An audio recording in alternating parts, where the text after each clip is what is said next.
मुंबईतील 6 जागांच्या मतदानासाठी मुंबईची पोलीस यंत्रणा सज्ज झाली आहे। निवडणुकीच्या पार्श्वभूमीवर पोलिसांची करडी नजर असणार आहे।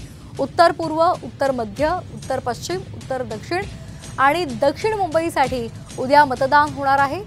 यंदा ठाकरे आणि शिंदेंच्या शिवसेनेमध्ये थेट लढत होणार आहे आणि याच पार्श्वभूमीवर पोलिसांच्या अनेक तुकड्या तैनात करण्यात आल्या आहेत। यामध्ये अनेक पोलीस कर्मचारी आणि अधिकाऱ्यांचा समावेश आहे।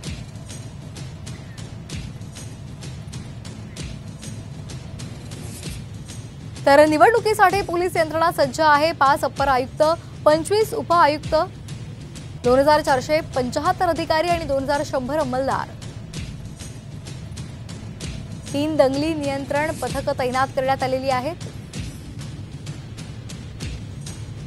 महत्त्वाच्या ठिकाणी 36 केंद्रीय सुरक्षा दलांची नेमणूक करण्यात आली आहे। 77 सहाय्यक पोलीस आयुक्तांची सुद्धा नियुक्ती करण्यात आलेली आहे।